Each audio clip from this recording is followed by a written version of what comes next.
Okay, so this is part 2 on the 1999 Acura CL 3 liter. We had the EGR insufficient flow code. It gave us bad idle issue and a slight overheating issue. The problem is that Honda Motor Corporation made the port too small on the plenum. And this is the garbage that we're getting out of here. You can see the massive chunks of stuff, crap all over here. I've already pulled more than that out. It just keeps coming out. This is the hole that you're going to want to clean. I don't know if you can see it or not. It's right here in the middle. And you just take your pick and you'll feel it in there running around circle-like. And if you can see that, I don't know if you can see that or not. Just a pile of crap that keeps coming out of there. And, you know, you're not getting any airflow through your plenum. And so you just clean this out real good. And after I get all this gunk out with my pick, I'm going to, you know, spray a good amount of carb cleaner up in there. And that should fix the issue. And when I get back with you in a second, I'll show you how to put the plenum back on and give you all the torque specs for that, and so we'll get to that in a second. Good. Sure.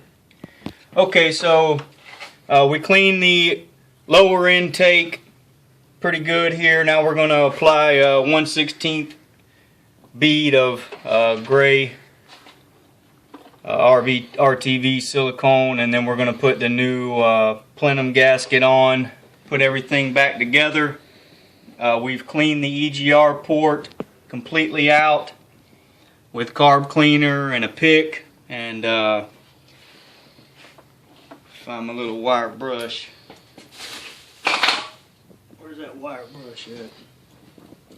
Anyway, it comes in handy to get a little wire brush. They sell them at Ace Hardware. There's one right there. Yeah. Use that right there. Little wire brush, maybe about 10 inches long.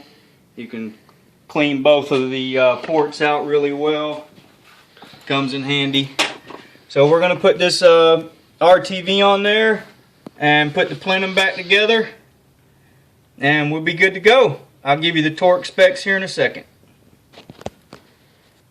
Alright, so we got the plenum back on.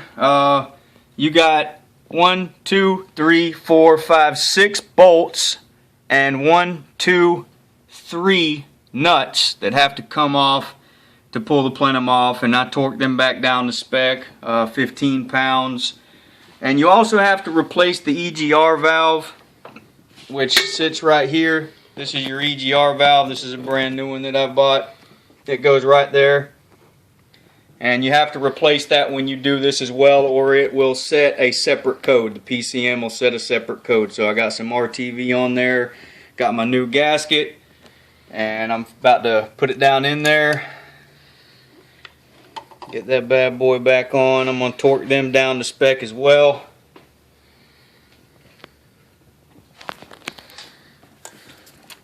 About 15 foot-pounds of torque.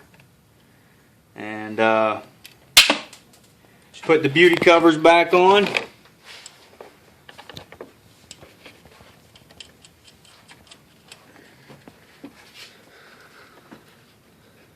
And that's pretty much it. After you connect all your hoses back up, and I had already previously taken my idle air control valve off, which is down here on the bottom of the throttle body.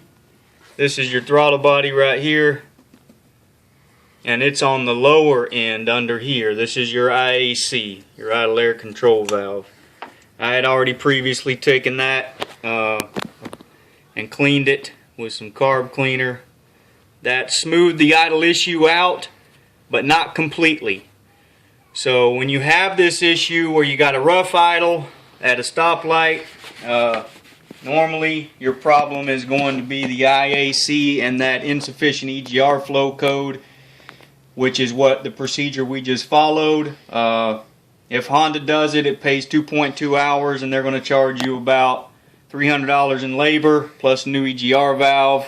So you're looking at about $350, $400 for the complete job. We did it in about an hour. So that's it. This is Mark and Mike, my little brother, and we're out.